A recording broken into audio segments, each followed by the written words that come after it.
ఇప్పుడు ఇదే మాట కాంగ్రెస్ నేతల నోటి వెంట వస్తున్న మాట. కాంగ్రెస్ ను విభేదించి వెళ్లి ప్రాంతీయ పార్టీలు పెట్టిన వారంతా కాంగ్రెస్ లోకి తిరిగి రావాలంటూ పలువురు హస్తం నేతలు కోరుతున్నారు. మోదీని ఢీకొట్టాలంటే కలిసుంటే మరింత బలం చేకూరుతుందనే అభిప్రాయం వ్యక్తం చేస్తున్నారు.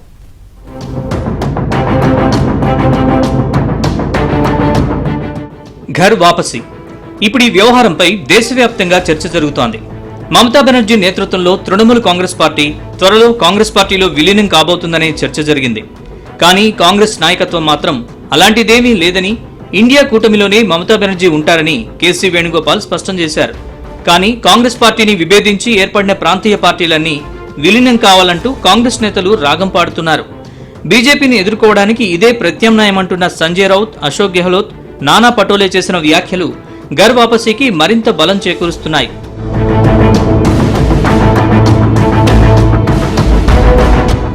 పశ్చిమ బెంగాల్లో ఓటమి తర్వాత మమతా బెనర్జీ ఢిల్లీలో జరిగిన ఇండియా కూటమి సమావేశానికి హాజరయ్యారు.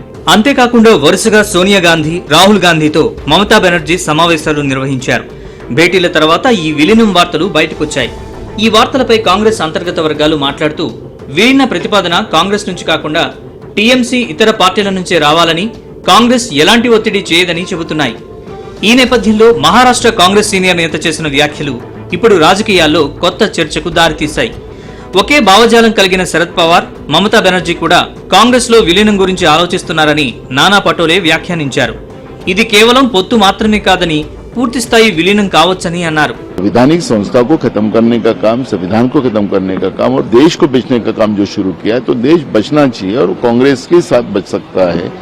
ये भूमिका अब सब राज्यों की जो पार्टियां उनके समझ में आ गया है और इसलिए ममता बनर्जी हो, शरद पवार जी हो, कई जो सेकुलर वोट की राजनीति करने वाले जो पक्ष है, वो सबको लगता है कि अब देश बचाने के लिए कांग्रेस के साथ आना चाहिए और वो प्रक्रिया शुरू हो गई है. రాజస్థాన్ మాజీ సీఎం అశోక్ గెహ్లాట్ సైతం ఇవే వ్యాఖ్యలు చేశారు.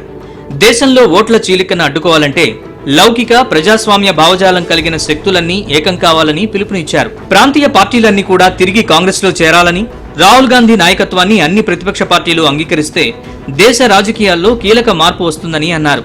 అప్పుడే ఇండియా కూటమికి విజయం ఖాయమంటూ జోస్యం చెప్పారు.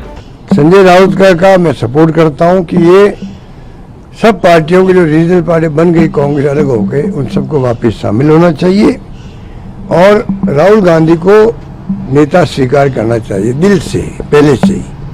पूरे मुल्क में ये मैसेज होना चाहिए अब इंडिया गठबंधन के नेता जो हैं वो राहुल गांधी जी हैं. ये मैसेज क्लियर कर होना चाहिए. కాంగ్రెస్ నుంచి విడిపోయిన పార్టీలు తిరిగి కాంగ్రెస్ లో విలీనం కావాలని, ఆ ప్రక్రియకు శరద్ పవార్ నాయకత్వం వహించాలని సూచించారు శివసేన యూబీటీ నేత సంజయ్ రౌత్.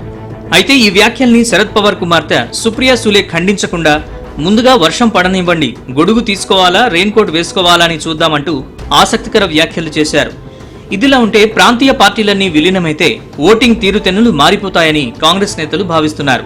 మరి కాంగ్రెస్ ని వ్యతిరేకించి కొత్త పార్టీలు పెట్టిన నేతలంతా మళ్లీ సొంత గూటికి చేరతారా అన్న దానిపై ఆసక్తి నెలకొంది.